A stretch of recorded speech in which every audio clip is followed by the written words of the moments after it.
My name is Sarah, and I'm standing in the corner of Murphy's funeral home in small-town Cedar Falls, Iowa, watching my family pretend I don't exist. The October rain patters against the tall windows, creating streaks that blur the yellow streetlights outside. Inside, the air is thick with the scent of lilies and hushed conversations that stop whenever I move closer.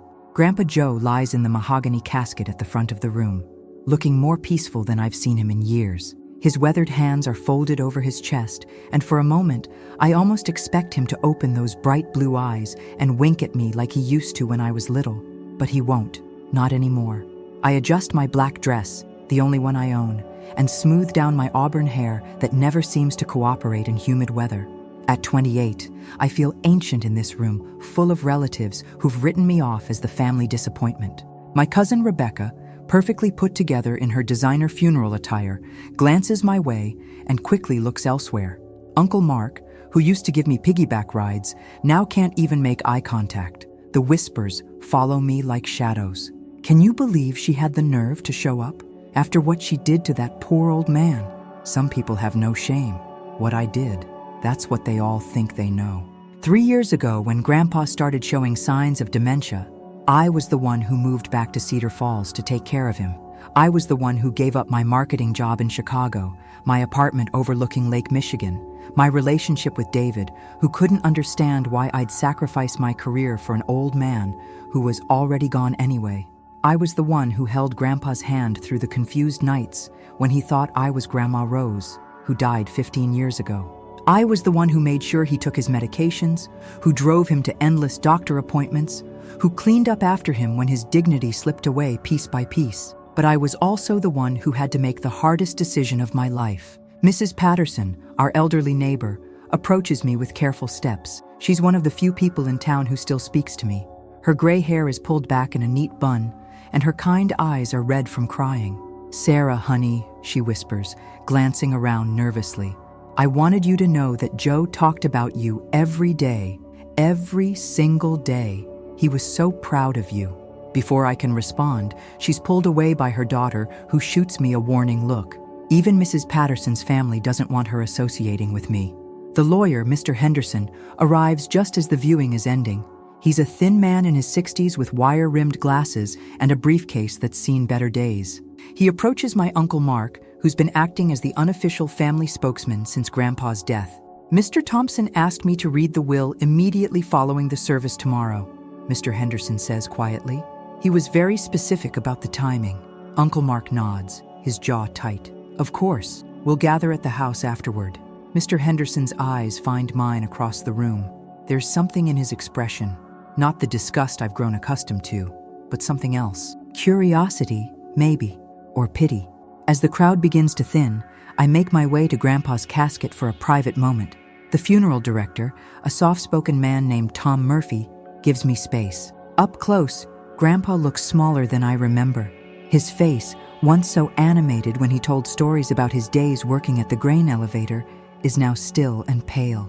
"I'm sorry, Grandpa," I whisper, my voice barely audible. "I'm so sorry it had to end this way." I reach out to touch his hand, but stop myself. Even in death, I'm afraid someone will accuse me of something inappropriate. Instead, I notice his wedding ring, the simple gold band he never took off, even after Grandma Rose passed. Next to it should be his watch, the vintage Timex he wore every day for 40 years. But his wrist is bare. Strange. Grandpa never went anywhere without that watch. "Sarah." Uncle Mark's voice cuts through my thoughts. He's standing behind me with my Aunt Linda and Cousin Rebecca. Their faces are masks of barely contained anger. "We need to talk," Aunt Linda says, her voice sharp as winter wind. Outside, I follow them onto the covered porch of the funeral home. The rain has stopped, but the air still smells of wet leaves and approaching winter. Cedar Falls looks exactly as it did when I was growing up. The same tree-lined streets, the same modest houses with their carefully tended gardens, the same sense that everyone knows everyone else's business. "We want you to know," Uncle Mark begins, crossing his arms over his chest, "that we don't expect you to come to the reading of the will tomorrow." "Mark's right," Aunt Linda adds. "After what you did, after how you manipulated Dad in his final months, it's best if you just go back to wherever you came from." Rebecca, who was Grandpa's favorite granddaughter before I moved back, speaks up. Grandpa Joe deserved better than to spend his last years confused and scared because of your selfishness. Their words hit me like physical blows, but I stand my ground. I loved him. Everything I did was because I loved him. Love? Uncle Mark's voice rises. Then he catches himself and glances around to make sure no one else can hear. You call putting him in that place love? You call taking away his freedom love? He was sick, Mark. He was getting worse every day. The doctors said what you paid them to say, Aunt Linda interrupts. We all know how these things work. One phone call to the right person, and suddenly a perfectly healthy man is declared incompetent. I feel tears burning behind my eyes, but I refuse to let them fall. Not here, not in front of them. Grandpa Joe had Alzheimer's. He was diagnosed by 3 different specialists. He was wandering the streets at night, leaving the stove on, forgetting to eat for days at a time. I couldn't keep him safe anymore. So you locked him away, Rebecca says coldly. In that awful nursing home where he died alone and forgotten. He didn't die alone, I say quietly. I was there.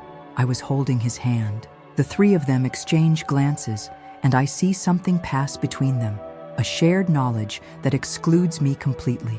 Just stay away from the will reading, Sarah, Uncle Mark says finally. Dad may have been confused at the end, but we're not. We know what you did. We know why you did it, and we won't let you profit from it. They turn and walk back into the funeral home, leaving me standing alone in the damp October air. Through the windows, I can see the remaining mourners gathering their coats and purses, preparing to return to their normal lives, lives that don't include the family pariah.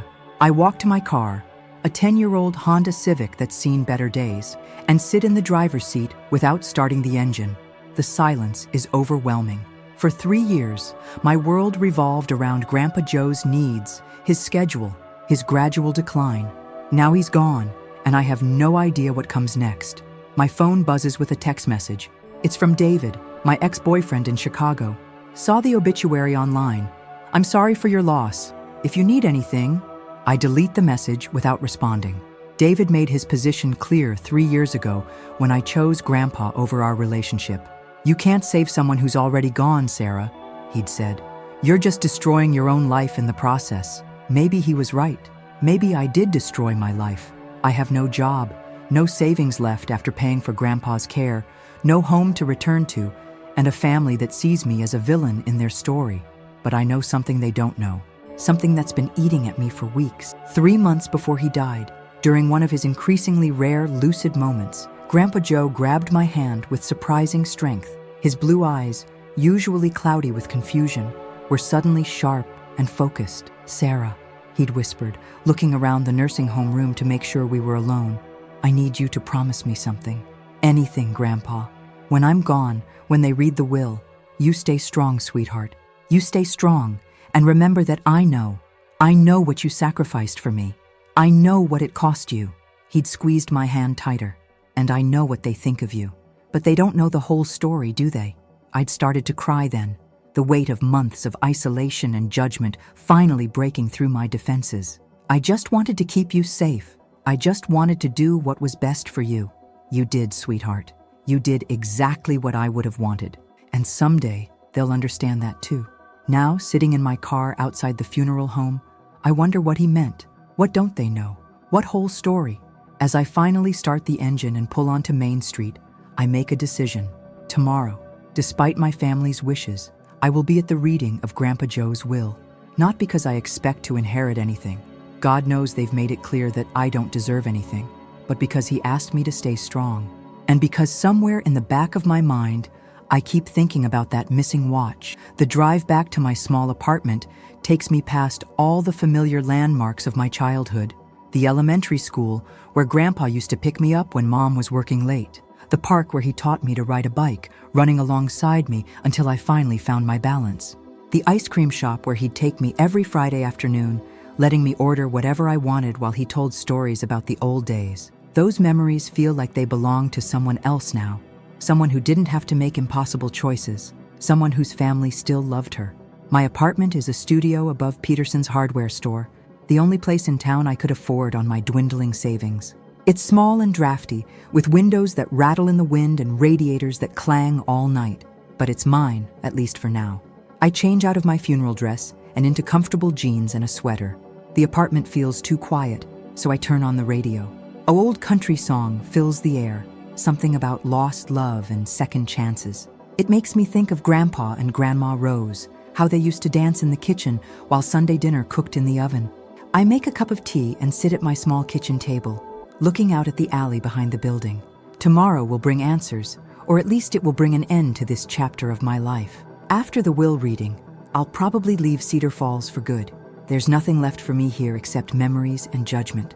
But tonight, I allow myself to remember the good times. The Christmases when Grandpa would dress up as Santa Claus for all the grandchildren. The summer afternoons spent fishing at Miller's Pond, where he taught me that patience was just as important as skill. The way he never forgot to ask about my dreams and ambitions, even when his own memory was failing him. I fall asleep at the table, my head resting on my arms, dreaming of a time when I was somebody's favorite granddaughter, before I became the family villain. Tomorrow, I'll find out just how much that title has cost me. I arrive at Grandpa Joe's house 20 minutes early, hoping to avoid the family gathering that's sure to be awkward at best. The white two-story colonial looks smaller than I remember from my childhood, when it seemed like the biggest house in the world. The wraparound porch where Grandpa used to sit and wave at neighbors still has his old rocking chair, now empty and covered with fallen leaves. November's chill cuts through my wool coat as I walk up the familiar flagstone path.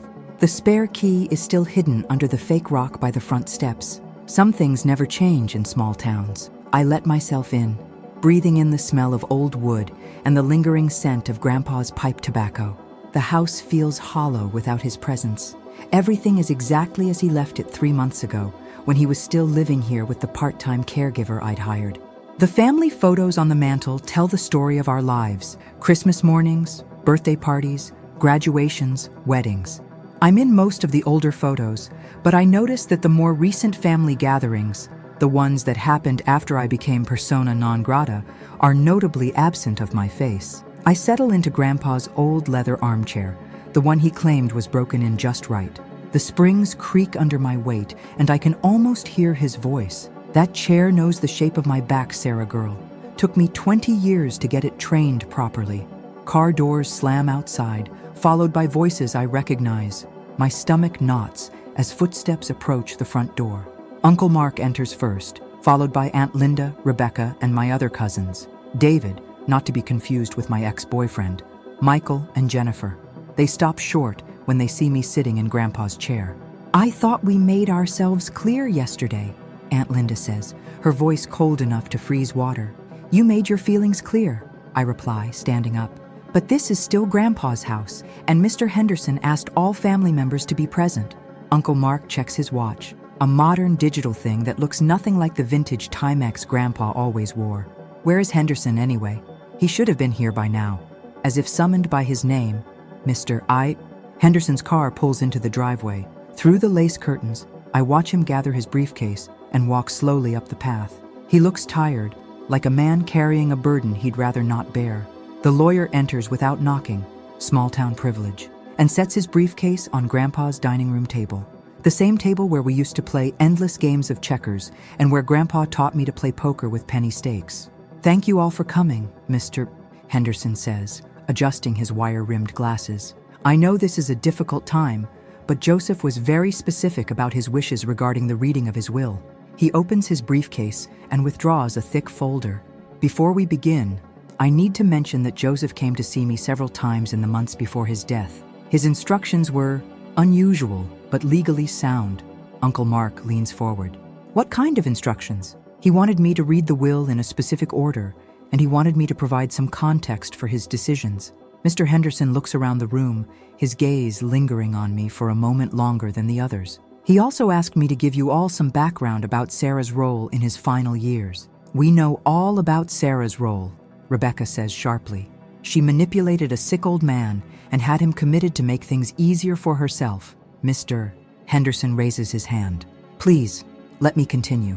Joseph was very concerned that his family had misunderstood the circumstances surrounding his move to Sunset Manor. Sunset Manor. Even the name sounds like something from a brochure designed to make families feel better about difficult decisions. It was actually a lovely place, clean, well-staffed, with activities and a garden that Grandpa enjoyed on his good days. But I know how it looked to the family, like I'd given up on him. Joseph asked me to read you a letter he wrote, explaining his perspective. Mr. Henderson continues. He pulls out a single sheet of paper, handwritten in Grandpa's shaky script. My dear family, he begins reading. If Henderson is reading this, then I'm gone, and I suspect Sarah is getting blamed for things that weren't her fault. I want you to know that every decision made about my care in my final years was made with my full knowledge and consent during my lucid moments. I feel tears starting to form. Hearing Grandpa's words, even secondhand, is like having him in the room again. Sarah didn't put me in Sunset Manor. I asked her to find me a place where I'd be safe when my mind wasn't working right. I was scared, you see, scared of hurting myself or someone else during the times when I couldn't remember where I was or what I was doing. Sarah wanted to keep caring for me at home, but I insisted. The girl nearly killed herself trying to take care of me, and I couldn't stand to watch her sacrifice any more of her life for an old man who was already more gone than here. Uncle Mark shifts uncomfortably in his chair. Aunt Linda has gone very still. Mr. Henderson continues. I know some of you thought Sarah was stealing from me or manipulating me. The truth is, she spent her own savings on my care. When her inheritance from her parents ran out, she used her own money. She sold her car and bought that old Honda so she could afford my medications. She gave up everything for me, and instead of thanking her, you blamed her for doing what I asked her to do. The room is silent, except for the ticking of Grandpa's old grandfather clock in the corner.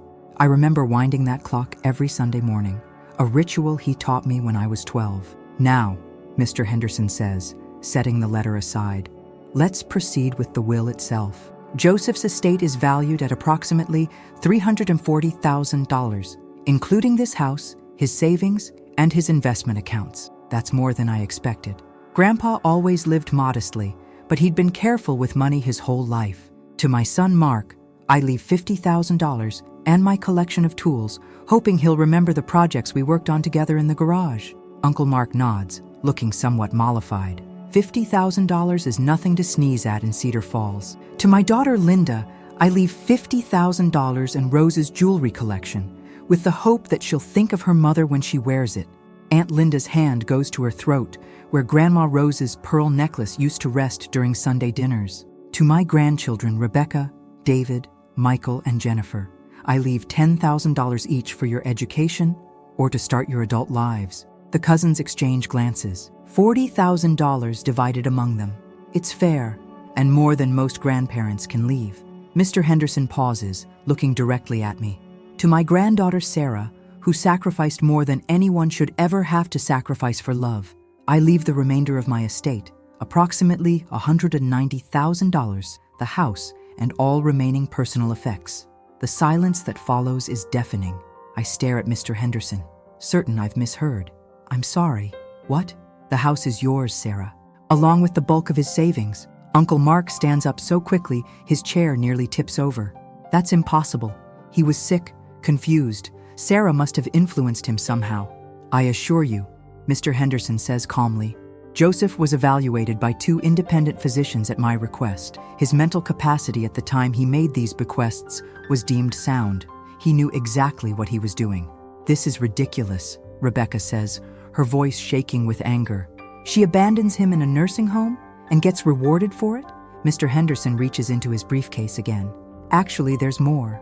Joseph also left specific instructions about his personal effects. He pulls out a small velvet box. Sarah, he wanted you to have this. He opens the box to reveal Grandpa's vintage Timex watch, the one that was missing from his wrist at the funeral home.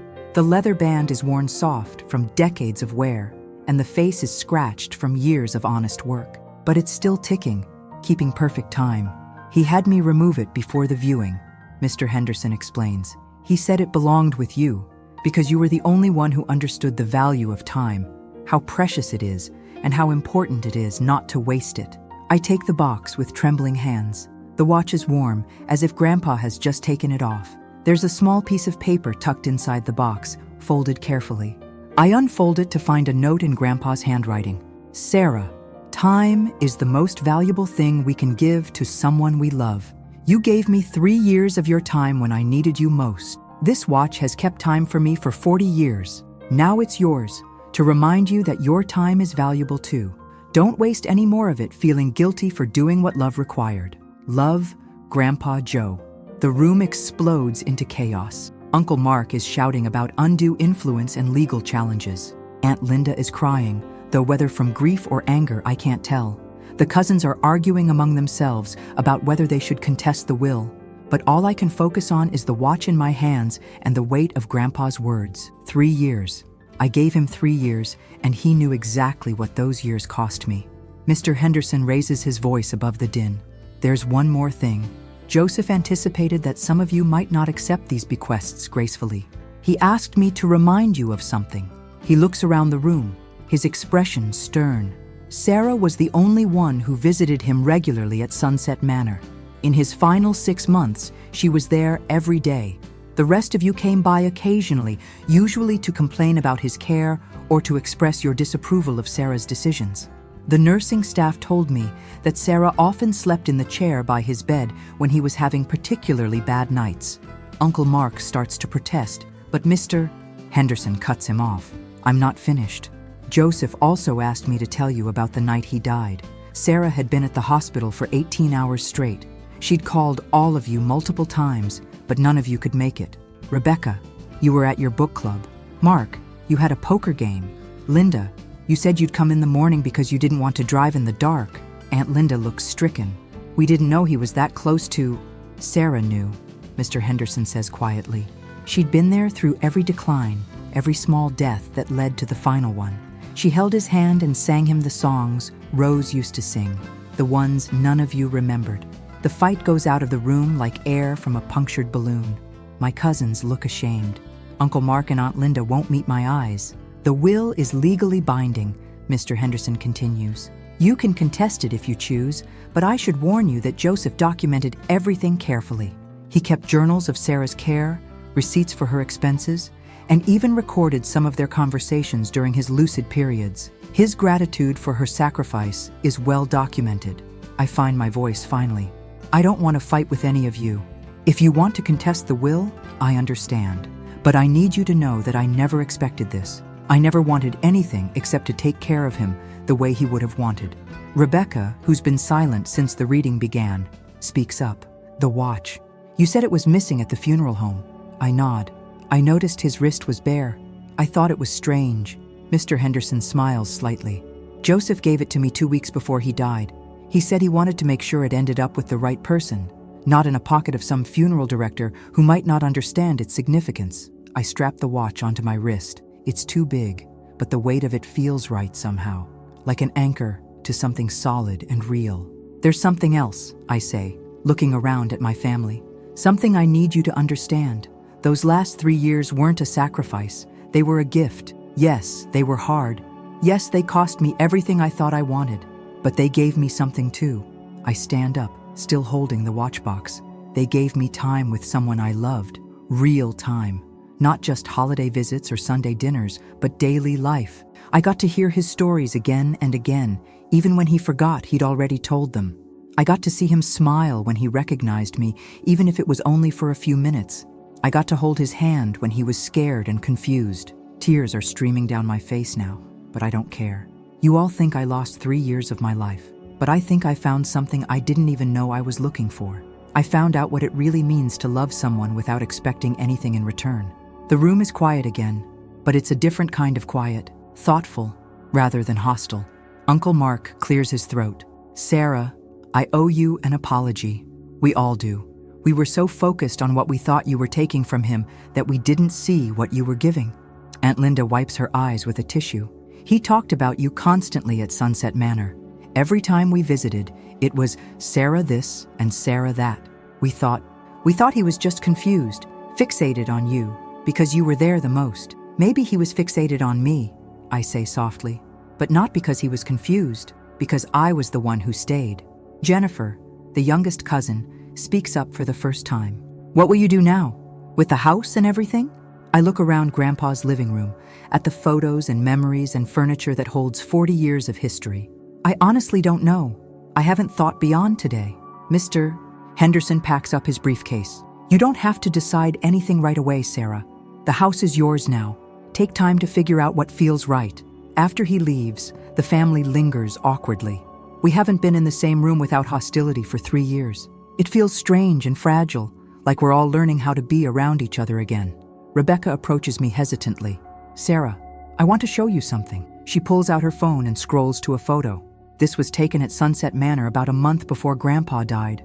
I was visiting, and you were there helping him with lunch. The photo shows Grandpa and me at a small table in the dining room. He's smiling at something I've said, and I'm cutting his food into small pieces. What strikes me is how natural we look together, like we found our rhythm in this new normal. I took this picture because I'd never seen him look so happy at that place, Rebecca continues.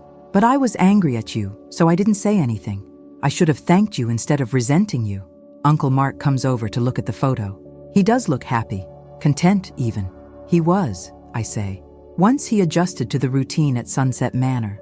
Once he realized he was safe there, he actually seemed relieved. He told me once that he slept better at night knowing there were nurses nearby if he got confused. We spent the next hour looking through more photos, sharing memories, and slowly rebuilding bridges that anger and misunderstanding had burned.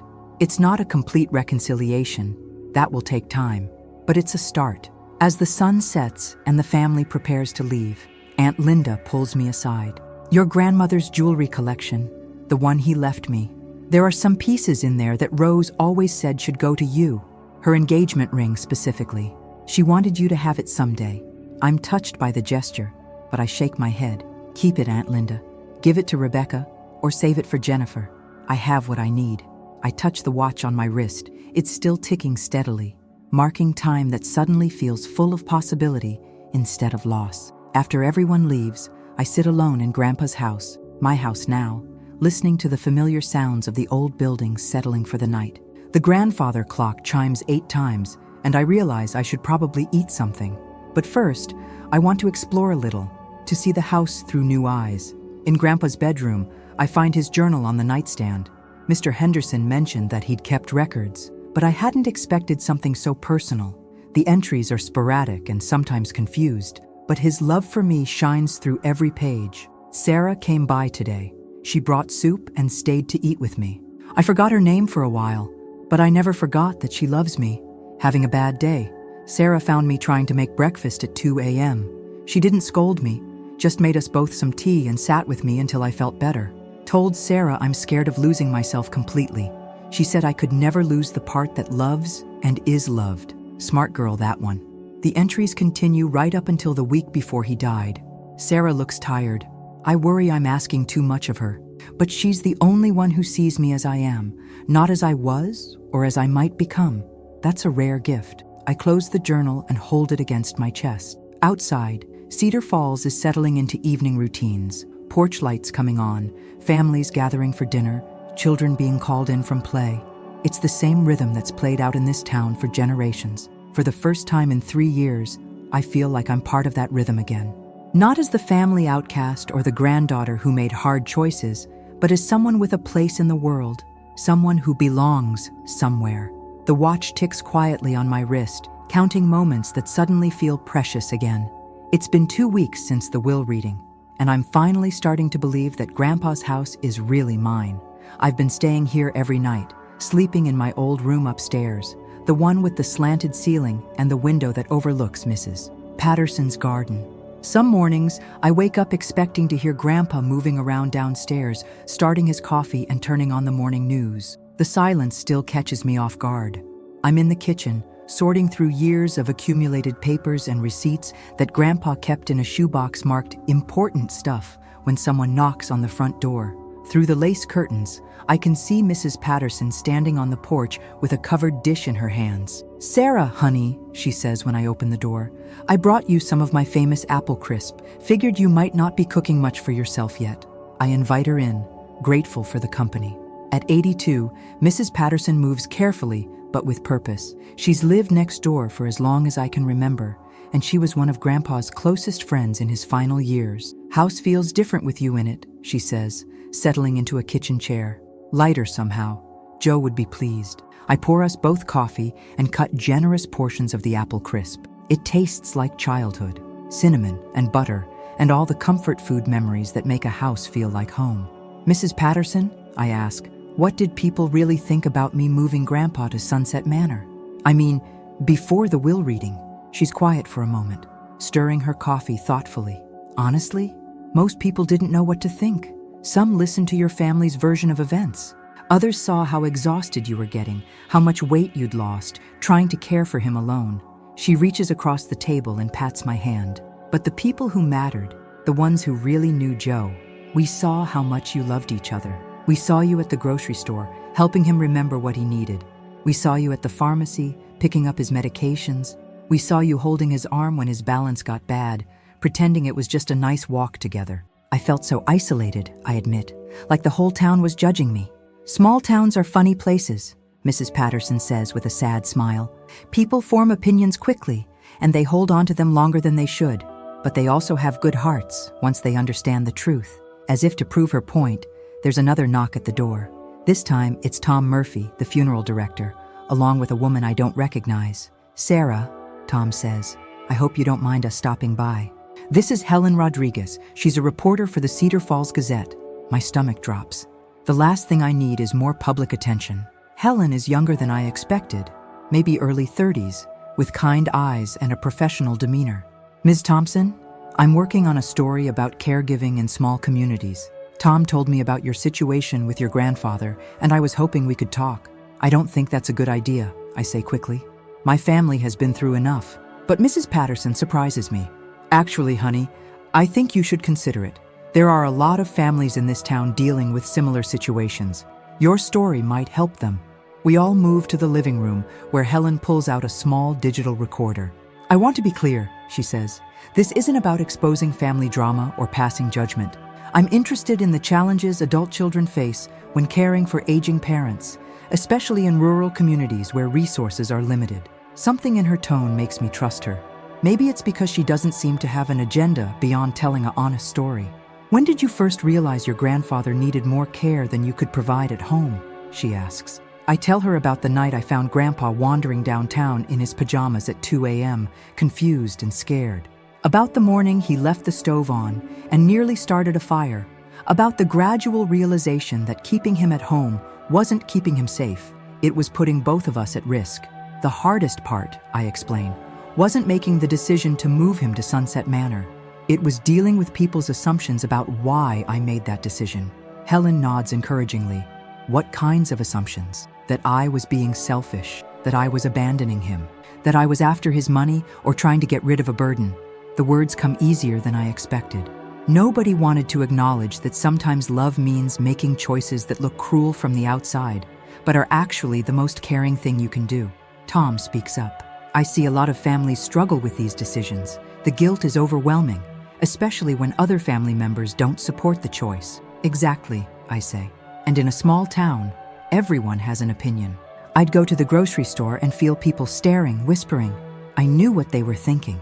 Helen asks about the financial aspect, how I managed to pay for Grandpa's care when his insurance didn't cover everything. I explain about using my savings, selling my belongings, taking on credit card debt. Nobody talks about that part, I say. Caring for someone with dementia doesn't just drain you emotionally, it can destroy you financially. I spent my parents' life insurance money, my college fund, everything I had saved for my future, and I'd do it again. Mrs. Patterson squeezes my hand. That's what people need to understand. Sarah didn't make these sacrifices for money. She made them despite the money.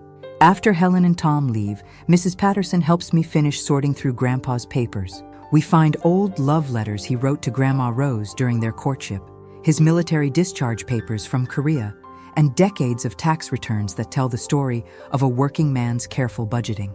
He was so proud of you, you know, Mrs. Patterson says as we work. Even when his mind was foggy, he'd tell me about his granddaughter who gave up everything to take care of him. He called you his angel.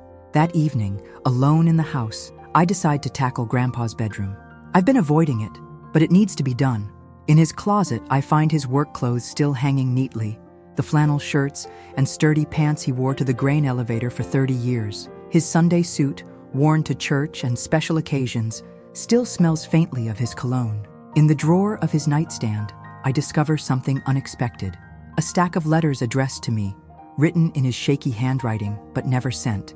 The dates span the last 2 years of his life. I sit on his bed and read them by lamplight. Dear Sarah, I know I'm getting worse. Some days I don't remember what day it is, or where Rose went, or why my house feels so empty. But I always remember you. You're the constant in my confused world. Thank you for being patient with me. Dear Sarah, today was a good day. I remembered how to make scrambled eggs, and we sat in the kitchen like we used to when you were little. You probably don't remember, but you used to help me cook breakfast on Saturday mornings when your parents went grocery shopping. You'd stand on a chair and crack the eggs, so serious about not getting shells in the bowl. Today felt like that again. Dear Sarah, I'm scared I'm becoming a burden. You're young, you should be living your own life, but I'm selfish enough to be grateful that you're here. I hope someday you'll understand that these days we're spending together are precious to me, even the hard ones. The letters continue, each one a window into his mind during the progression of his illness. Some are coherent and profound. Others trail off mid-sentence or repeat the same phrases, but all of them are filled with love and gratitude. The last letter is dated just 3 weeks before he died. Dear Sarah, I may not remember much anymore, but I remember what matters. I remember that you chose love over everything else. I remember that you held my hand when I was afraid. I remember that you sang to me when I couldn't sleep. If I forget everything else, I hope I remember this. You are the best part of my family, and I am so proud to be your grandfather. I cry then, sitting on his bed, surrounded by his clothes and his words. But they're not tears of sadness, they're tears of recognition. For 3 years, I thought I was losing him piece by piece, but he was still there, still aware enough to see what I was giving up for him, still coherent enough to be grateful. The watch on my wrist ticks steadily, marking time that no longer feels wasted. Over the next few days, word spreads around town about Helen's upcoming article. I'm surprised by the reactions. People who haven't spoken to me in months start stopping by the house. Some bring food, others just want to talk. Mrs. Chen from the Chinese restaurant downtown tells me about caring for her mother-in-law, who had Alzheimer's. Nobody understands unless they've been through it, she says. Everyone has opinions about what you should do, but they're not the ones staying up all night making sure she doesn't wander off. Dale Morrison, who owns the hardware store where my apartment is located, admits he misjudged me. I thought you were just a city girl who couldn't handle small-town life, he says. I didn't realize what you were dealing with. Your grandfather used to come into the store and talk about you all the time. He was worried you were sacrificing too much. Even Dr. Williams, Grandpa's longtime physician, stops by. I want you to know, he says, that moving Joe to Sunset Manor was absolutely the right decision. His medical needs were becoming too complex for home care. You did everything possible for as long as possible. The validation feels good, but more than that, it feels like the town is finally ready to have an honest conversation about aging and caregiving instead of just whispering and judging. Helen's article comes out on a Thursday, front page of the Cedar Falls Gazette. The headline reads, "The Hidden Heroes, When Love Means Letting Go." It's a thoughtful piece that tells my story, alongside those of 3 other local families who faced similar decisions. The article doesn't paint me as a saint or a victim, just as a woman who found herself in an impossible situation and tried to make the best choices she could with the information she had. It talks about the lack of resources for rural caregivers, the financial burden of long-term care, and the emotional toll of watching someone you love disappear gradually. The response is overwhelming. My phone rings constantly with calls from people who want to share their own stories or ask for advice. The local radio station wants to interview me. A support group for caregivers asks me to speak at their next meeting. But the call that surprises me most comes from Chicago. "Sarah, it's David." My ex-boyfriend's voice catches me off guard. I haven't heard from him since that text message after Grandpa's funeral. "I read the article online," he continues. "The Gazette has a website now, apparently. Sarah, I owe you an apology, a big one. I'm standing in Grandpa's kitchen, looking out at the backyard where he used to grow tomatoes. You don't owe me anything, David." "Yes, I do. I told you that you were wasting your life, that you couldn't save someone who was already gone. I was wrong. You weren't trying to save him, you were loving him. There's a difference, and I was too selfish to see it." His voice cracks slightly. "My grandmother was diagnosed with dementia last month. Suddenly I understand what you were facing, what you were trying to explain to me. I'm sorry I wasn't there for you." We talk for an hour. And it's strange how different he sounds. More mature, less certain about everything. He tells me about his life in Chicago, about the promotion he got and the new apartment he bought. But he also tells me about feeling empty, like he's been climbing a ladder that's leaning against the wrong wall. "Are you happy?" he asks me finally. I consider the question seriously. Am I happy? My career is non-existent. My savings are gone. I'm living in a small town where I was recently persona non grata, but I'm sitting in a house that's mine, in a community that's beginning to accept me again, with a sense of purpose I never had in my corporate job. "Yeah," I say, surprising myself. "I think I am." After we hang up, I walk through the house that's slowly becoming home. I've started making small changes, moving furniture around, hanging my own pictures alongside Grandpa's family photos. It still feels like his house in many ways, but it's beginning to feel like mine too. The watch on my wrist catches the late afternoon light coming through the kitchen windows. Almost 5 o'clock, time to start thinking about dinner. For the first time in years, I'm cooking for one by choice rather than necessity, and it doesn't feel lonely. It feels like freedom. That evening, Rebecca calls. "Sarah, I've been thinking about something. The article mentioned that you gave up your marketing career to take care of Grandpa.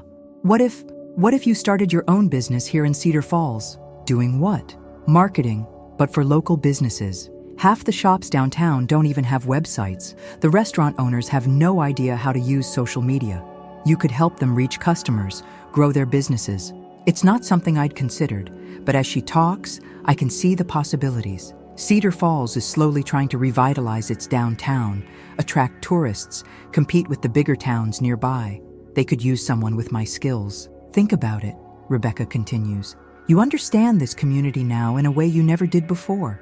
You know what matters to people here, what they value. That's worth something." After we hang up, I sit at Grandpa's desk, my desk now, and open my laptop.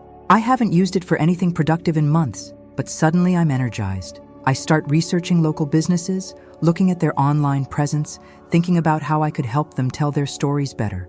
By midnight, I have the outline of a business plan and a list of potential clients. It's rough, but it's a start. A way to use the skills I developed in Chicago to build something meaningful in the place that's becoming home. As I close the laptop and head upstairs to bed, I catch a glimpse of myself in the hallway mirror. I look different than I did 6 months ago. Thinner, yes, but also stronger somehow. More solid, like I know who I am and what I'm capable of. The house settles around me with familiar creaks and sighs. Outside, Cedar Falls sleeps peacefully under a canopy of stars you can never see in the city. Inside, Grandpa's watch ticks quietly on my nightstand, keeping time for a future that suddenly feels full of possibility. For the first time in 3 years, I'm not afraid of tomorrow. 6 months later, I'm sitting in what used to be Grandpa's dining room, now converted into my home office, when Mrs. Patterson knocks on the door. She's moving more slowly these days, leaning heavily on the walker she finally agreed she needed, but her eyes are as bright as ever. "Sarah, honey," she says, settling carefully into the chair I keep by my desk for visitors, "I have something to ask you. My marketing business has been growing steadily. I now work with 12 local businesses, helping them build websites, manage social media, and create marketing campaigns that actually connect with rural customers. It's different from corporate marketing, more personal, more focused on relationships than metrics. I love it. What can I do for you, Mrs. Patterson?" She pulls a folded newspaper clipping from her purse. It's Helen Rodriguez's follow-up article about the caregiving support group that formed after her original story. The group now meets twice monthly at the community center, and I've become something of an unofficial advocate for families dealing with aging and dementia. "My nephew called me yesterday," Mrs. Patterson says. "His wife has been diagnosed with early-onset Alzheimer's. She's only 58. They live up in Mason City, and he doesn't know where to turn.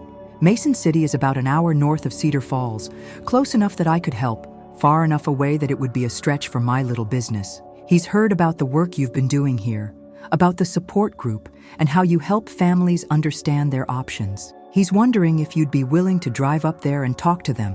I've been getting requests like this more often lately. Word has spread beyond Cedar Falls about the woman who gave up everything to care for her grandfather, who learned to navigate the complex world of elder care and is now sharing that knowledge with others. It's not something I planned, but it feels like something I'm meant to do. Of course, I tell Mrs. Patterson. Have him call me. After she leaves, I sit back in my chair and look around the room. The walls are covered with thank you cards from local businesses, photos from support group meetings, and a framed copy of Helen's original article. But the thing that draws my eye is still Grandpa's watch, which I keep on a small stand on my desk where I can see it while I work. The watch has become something of a symbol in our little community. People know the story now, how Grandpa saved it for me, how it represented time well spent rather than time lost. Several families have started their own traditions around meaningful objects left by loved ones. My phone rings, pulling me from my thoughts. It's Rebecca, calling from Des Moines where she works as a school administrator. Sarah, you're not going to believe this. Remember that article Helen wrote about you? Well, it caught the attention of someone at Iowa Public Television. They want to do a documentary about rural caregiving, and they want you to be the central figure. I nearly dropped the phone. A documentary? Rebecca, I'm not sure I'm ready for that kind of attention. Think about it, she says. How many people are going through exactly what you went through? How many families are making these impossible decisions without any guidance or support? You could help thousands of people. It's a big step from helping individuals and families in small Iowa towns to being on television, talking to audiences across the state and maybe beyond. But Rebecca has a point. Every week, I talk to at least one family that's struggling with the same guilt and confusion I felt 3 years ago. That evening, I drive out to the cemetery where Grandpa is buried next to Grandma Rose. It's become my habit when I need to think through big decisions. Their headstone is simple granite, with both their names and the dates that bracket their lives together. Below that, an engraving, "Together in love, together in peace." I sit on the small bench that the Cemetery Association installed last month, a donation from the local support group in memory of all the grandparents and parents we've lost to dementia and aging. What do you think, Grandpa?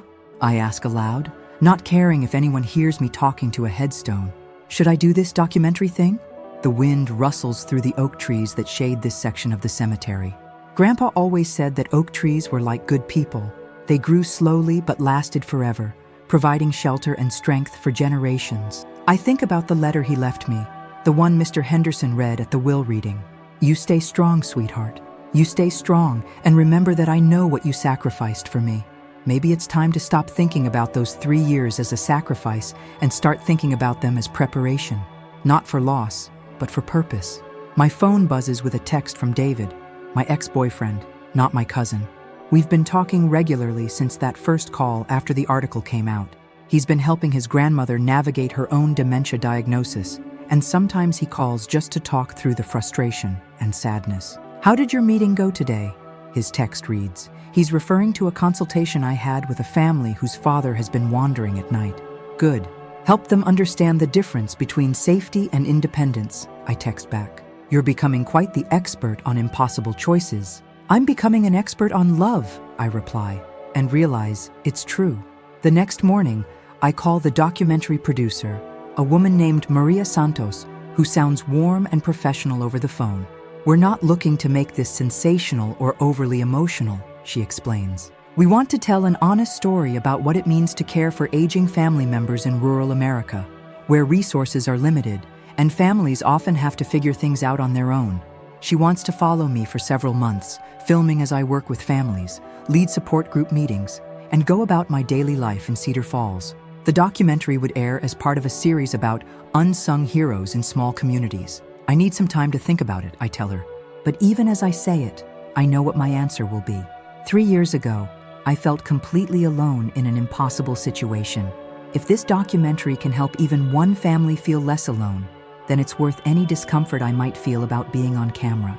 That afternoon, I'm working at my computer when I hear a car pull into the driveway. Through the window, I see a familiar figure getting out of a sedan with Illinois plates. David, the Chicago David, is standing in my driveway, looking uncertain and a little nervous. I meet him at the front door, and for a moment we just look at each other. He looks good, a little older, a little more serious than I remember, but good. He's wearing jeans and a casual shirt instead of the business suits that used to define him. Hi, he says simply. Hi yourself. What are you doing here? I drove down to see you. I hope that's okay. I probably should have called first, but I was afraid you'd tell me not to come. I invite him in, suddenly aware of how different the house looks from when he knew me before. It's warmer now, more personal. My artwork on the walls, books I actually read instead of business publications on the coffee table, photos from support group events and local business celebrations. The house looks great, he says, looking around. It looks like you. We sit in the living room where so much has happened, where I confronted my family's anger, where the will was read, where I've held support group meetings and client consultations. I wanted to apologize in person, David says, for not understanding what you were doing, for not supporting you when you needed it most. We've been through this on the phone, David. You don't need to drive 4 hours to apologize again. Actually, I do, because there's something else. He takes a deep breath. I've been thinking about what you said, about being happy here, about finding purpose in helping people. I've been wondering if maybe I could find something like that too. I'm not sure where this is going, but I let him continue. My company has been pushing me to relocate to our Kansas City office. Big promotion, corner office, more money than I know what to do with. 6 months ago, I would have jumped at it. But now, he gestures around the room. Now I keep thinking about what you've built here. Not just the business, but the life, the community, the sense that what you do matters. David, if you're having some kind of midlife crisis and think moving to rural Iowa is going to fix it, that's not what this is, he interrupts. I'm not asking to move in or trying to win you back or anything like that.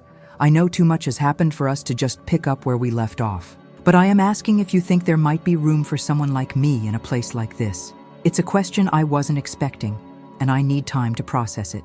What would you do here? Cedar Falls isn't exactly a hotbed of corporate opportunities. I've been researching it. There are opportunities for business consulting, helping small companies grow and modernize. I could work remotely for my current company part-time while building something new, something that matters. He leans forward, and I can see the sincerity in his eyes. I'm not asking for promises, Sarah. I'm just asking if you think it's possible for someone to change, to choose a different kind of life than the one they planned. I think about my own journey, from corporate marketing executive to small-town caregiver to rural business owner and unofficial community advocate. Change is definitely possible, but it has to come from the right place. Why now? I ask. What made you realize you wanted something different? Honestly, watching my grandmother struggle with dementia, seeing how lost and helpless my family feels, and seeing how you've turned your experience into something that helps others. He pauses. I want to build something meaningful too. I want to be part of a community instead of just living in one. We talk for hours, and by the time he leaves to drive back to Chicago, I'm cautiously optimistic. Not about us, that's a conversation for another day, if ever, but about the possibility that people can change, that they can choose purpose over profit, community over career advancement. 2 weeks later, I'm standing in front of a camera for the first time, feeling nervous and slightly ridiculous. Maria Santos and her small crew have set up in my living room, and I'm trying to explain to viewers across Iowa why caring for aging family members is both the hardest and most important thing many of us will ever do. The thing people don't understand, I tell the camera, is that when someone you love has dementia, you grieve twice. You grieve the person they were as the disease takes them away, and then you grieve them again when they die.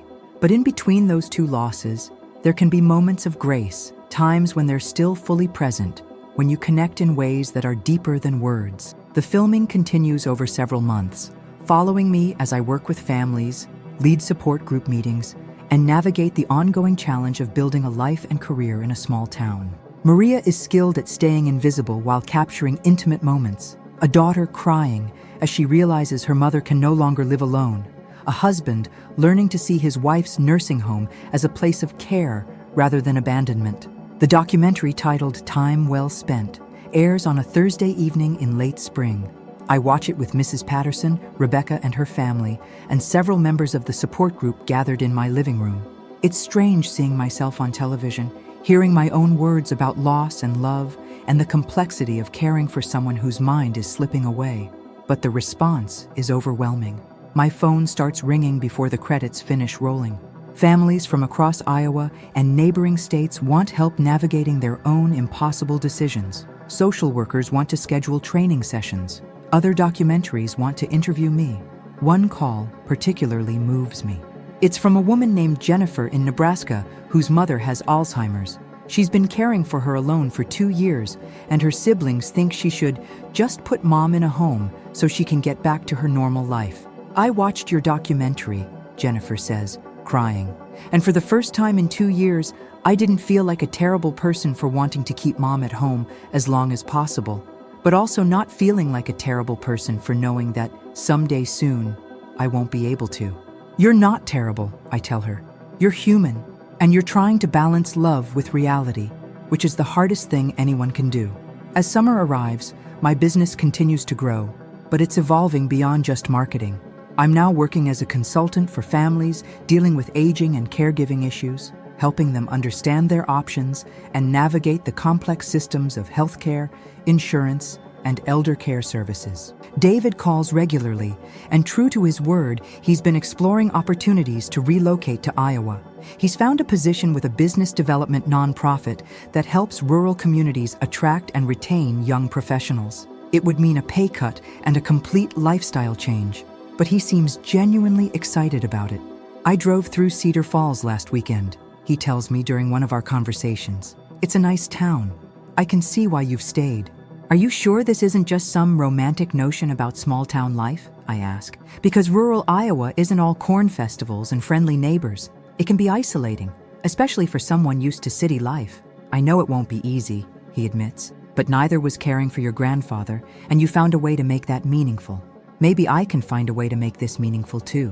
One evening in late July, I'm sitting on the front porch swing that I had installed last month, watching the sun set over the cornfields that surround Cedar Falls. Grandpa's watch sits on the small table beside me. I've started taking it off in the evenings, giving my wrist a break from its weight. Mrs. Patterson comes over, moving carefully with her walker, but determined to make the journey from her house to mine. Beautiful evening, she says, settling into the rocking chair I keep on the porch for her visits. Perfect for sitting and thinking, I agree. What are you thinking about? I consider the question. What am I thinking about? The documentary's success, the growing demand for my services, David's possible move to Iowa, the family I'll be working with tomorrow, whose father is showing early signs of dementia. I'm thinking about time, I say finally, about how we spend it, what we choose to do with the hours we're given. Mrs. Patterson nods. Joe always said time was the most valuable thing we could give someone. He was right, but I'm starting to think it's not just about giving time to others. It's about making sure the time we have, all of it, even the difficult parts, means something. As if summoned by our conversation about time, my phone rings. It's a number I don't recognize, but these days that usually means someone who needs help. Sarah, my name is Margaret Willis. I'm calling from Oregon. I saw your documentary, and I'm wondering if you might be able to help me. My husband has been diagnosed with early-stage dementia, and I don't know where to start. I talk with Margaret for over an hour, helping her understand her options and connecting her with resources in her area. It's a conversation I've had dozens of times now, but it never gets routine. Each family's situation is unique. Each person's needs different. After we hang up, Mrs. Patterson is still sitting in her rocking chair, watching the last light fade from the western sky. You know what I think? She says. I think Joe would be amazed by what you've built here. Not just the business or the recognition, but the way you've turned your hardest experience into something that helps others. I hope so. Sometimes I wonder if I'm doing enough, if I'm reaching the people who really need help. Honey, Mrs. Patterson says with a gentle laugh, you can't save everyone, but you can save some. And for the families you do help, you're changing everything. As she makes her way back to her own house, I pick up Grandpa's watch and strap it back onto my wrist. Almost 9 o'clock. Time to go inside and start preparing for tomorrow's meetings. But first, I allow myself a moment to appreciate how far I've come. 3 years ago, I was isolated and judged, caring for a man who was disappearing piece by piece. I felt like I was losing everything. My career, my relationship, my future, my sense of self. Now, I'm sitting on the porch of a house I own, in a community that values my contribution, doing work that matters to people who need help. I have a business that's growing, relationships that are healing, and a sense of purpose I never had in my corporate life. The watch ticks steadily on my wrist, marking time that no longer feels stolen or sacrificed, time that feels, finally, well spent. Tomorrow, I'll meet with the family whose father is showing signs of dementia. I'll help them understand what they're facing and what their options are. I'll listen to their fears and their guilt and their love, and I'll help them see that difficult choices don't have to be wrong choices. And maybe, if I'm lucky, I'll help them understand what Grandpa Joe taught me, that time spent loving someone, even when it's hard, even when it costs everything, is never time wasted. The stars are coming out over Cedar Falls, and for the first time in years, I'm not afraid of what tomorrow might bring. I'm ready for it.